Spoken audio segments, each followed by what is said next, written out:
చాలా మంది కుంకుమ పెట్టుకుంటేనే ర్యాష్ వస్తుంది. అవును. Even if it is the purest kumkum. Example is my own mom. తనకి కుంకుమ పెట్టుకుంటే మొత్తం పీల్ అయిపోయేది స్కిన్. బొట్టు పెట్టుకుంటే పీల్ అయిపోయి అట్లా. అంటే sometimes some skins are she has very clear skin, but ఎక్కడో ఒక చిన్న అలర్జిక్ రియాక్షన్ ఉంది, క్యాచ్ చేసింది. సో అలా even to most natural things people can react, but they are most. ఇప్పుడు అది ఫుడ్ లో కూడా మిల్క్ అలర్జీ ఉంటుంది, లాక్టోస్ ఇంటాలరెన్స్ ఉంటుంది. Even if it is purest of milk without injecting the cows like we spoke, ఇట్లా ఉన్నా కూడా intolerance ఉంటుంది. So allergic reaction to anything anywhere is possible, whether it is pure, chemically induced or natural, whatever. Right. However, manani manam చూసుకోగలిగే ఒక best process or of taking care ఏంటి అంటే, చేతనైనంత వరకు క్లీన్ గా ఉన్న పదార్థాలు, అంటే రా మెటీరియల్స్, ఇంగ్రీడియంట్స్ అండ్ దానితో చేసిన ప్రోడక్ట్స్ ఆర్ ఫుడ్ లోపలికి వెళ్ళేది కానీ ఒంటి మీద పెట్టేది కానీ. ఇక్కడ క్లీన్ అంటే మీరు అనేది ప్రకృతి సహజ సిద్ధమైనవి, డైరెక్ట్ గా మనకి నేచర్ నుంచి వచ్చేవి, అది వాడితేనే బెటర్. ఇప్పుడు మీరు ఓల్డ్ స్కూల్ పెట్టడానికి ఏదో ఒక ప్రాబ్లమ్ స్టేట్మెంట్ చూసుంటారు కదా. ఇప్పుడు నేను చదవడం ఏంటంటే, మనకి చాలా కెమికల్స్, టాక్సిన్స్, మనం వాడే shampoos, hair oils, shampoo highest because direct తల స్కాల్ప్ కదా. ఏముంటాయి స్మిత అందులో? ద మెనీ, అంటే ఇప్పుడు పారాబిన్స్ అని విన్నాము, చాలా సల్ఫేట్స్ అని విన్నాము, silicones, they are also synthetic silicones, then there are carcinogenic ingredients many. అంటే క్యాన్సర్ కారకాలు, కార్సినోజెనిక్ అనే వర్డ్. ఇంగ్రీడియంట్స్ చాలా వరకు చాలా మంది ఇప్పుడు కాన్షియస్ అయ్యారు డెఫినెట్ గా, అండ్ చాలా మంది వెనక్కి వెళ్తున్నారు. మన టైంలో ముందేం చేసేవాళ్ళం. ఇప్పుడు చాలా సార్లు నేను మా అమ్మని క్వశ్చన్ అడుగుతా ఉండేదాన్ని, అమ్మ ఎర్లీగా చనిపోయేవారు, like your great grandparents or your grandparents, if they lived అంత న్యాచురల్ గా లివ్ చేసి ఉంటే ఎందుకు అంత ఎర్లీగా పోయారు, యూనో అట్లా. చాలా మంది పాము కాటుకి, ఇప్పుడు my great grandfather died of a snake bite, పాము కాటుతో పోయారు and he was very young. అలా నాయనమ్మోళ్ళు ఎవరు they went off very early. ఎందుకు? They were living very clean. అవును. వాళ్ళకి అసలు ఇంత సామాన్లు కలిపి తెలియదు కూడా, ఉండేవి కూడా కాదు. అప్పుడు medical care wasn't as strong as. Correct. అవును. రైట్. ఇప్పుడున్న మెడికల్ సిస్టమ్ కి 100 కొట్టేసేలాగా చాలా, అంటే అన్లెస్ ఇంకా life threatening and incurable situation unfortunate ఉంటే తప్ప you can save your life. But అప్పట్లో చిన్నపిల్లలు కూడా పుట్టిపోయేవారు జస్ట్ మోషన్స్ అయ్యి. You really don't know how to, there was no enough facility to take care of that. ఇంతకు ముందు అబ్రాడ్ వెళ్ళేవారు ట్రీట్మెంట్లకి. అవును.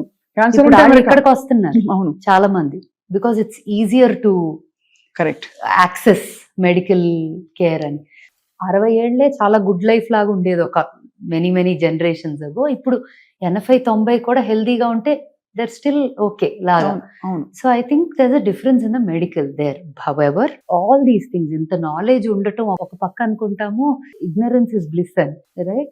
ఎందుకంటే మనకు మైండ్ లో తిరుగుతుందంటే అది ఏదో ఒక రకంగా బాడీలోకి మేనిఫెస్ట్ అవుతుంది. అవును అవును. సో నేను రెండు మాట్లాడుతున్నాను, వేర్ ఐఎమ్ సేయింగ్ యునో, తెలిసినంత వరకు ప్యూర్ గా క్లీన్ గా ఉండటం ప్రయత్నించటం. అవును. తెలీదు అనుకోండి, ఇగ్నరెన్స్ ఇస్ బ్లిస్ అనుకొని బతికేయటం. బట్ నాకేంటంటే where it started from, like problem statement ఏంటి అని అడిగారు కదా.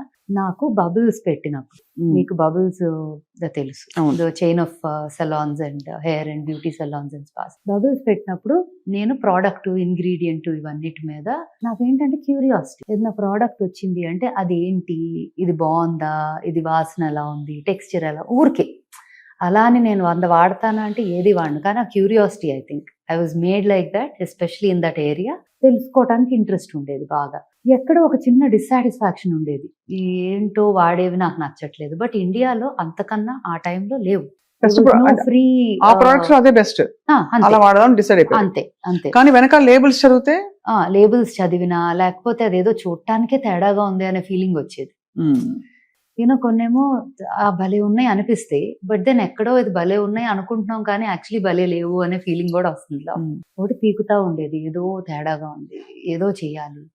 And I use to look around, ఏ కొత్త బ్రాండ్స్ ఏమన్నా వచ్చినా గ్లోబలీ వెతికేదాన్ని, ఎక్కడో కనెక్ట్ అవ్వలా సమ్వేర్. సో మా నాయనమ్మకి ఏంటంటే, ఆ రోజుల్లో బాగా రంగు పిచ్చి ఎక్కువ కదా. అవును. ఇప్పుడు తక్కువ, ఇప్పుడు ఇప్పుడు అయింది అది. But they think dusky is ఇది అది. But you know when the time when I was Born, still రంగు వాజ్ పిచ్చి. సో నాయనమ్మకి ఏంటంటే రుద్దాలి, చక్కగా.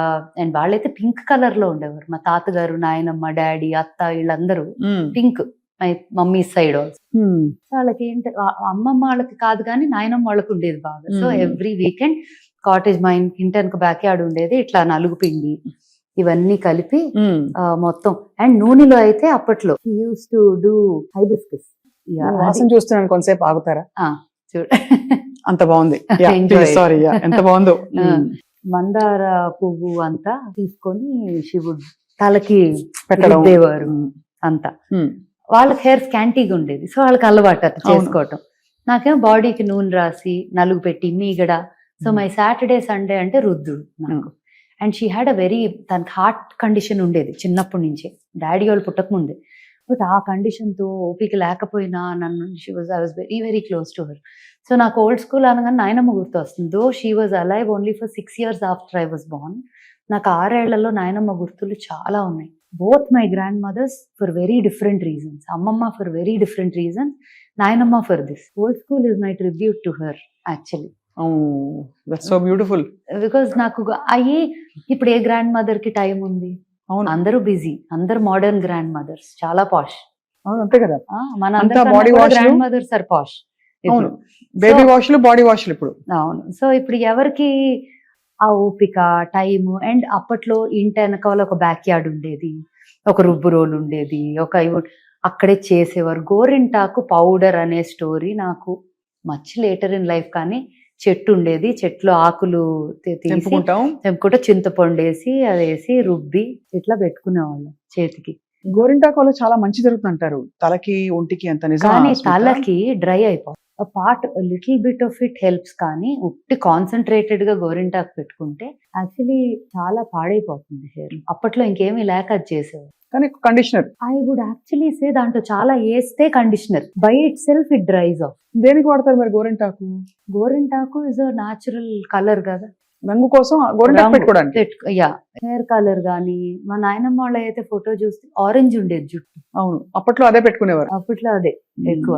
కానీ దాంతో పాటు మందారం రాసేవారు, నూనె రాసేవారు to condition. Point of old school is old science లో డిస్కవర్ అయిన, మన యాన్సిస్టర్స్ ద్వారా వచ్చిన ఇంగ్రీడియంట్స్, వాటి నుంచి వచ్చే బెనిఫిట్స్ అన్ని తీసుకొని ఇంత మోడర్నైజేషన్ అయింది సైన్స్. ఇప్పుడు మెడికల్ ఎలా అయితే మాట్లాడామో, అలా science in different areas, technology science in different areas కూడా చాలా పెరిగింది. ఆ ఇంగ్రీడియంట్ ఈ సైన్స్ కలిపి marrying the 2 worlds, 2 timelines and bridging the gaps between generations. అంటే 2 తరాలకి మధ్య ఒక చిన్న బ్రిడ్జ్ లాగా వేసి, ద బ్యూటీ ఆఫ్ దిస్, దీనిలో ఉన్న అందమైన జ్ఞాపకాలు, విషయాలు అన్ని తీసుకొని, దీనిలో ఉన్న సైన్స్ నుంచి ఉన్న చదువు అంతా బట్టి స్టడీ చేసి, అది ఇది కలిపి తయారు చేసిందే ఓల్డ్ స్కూల్.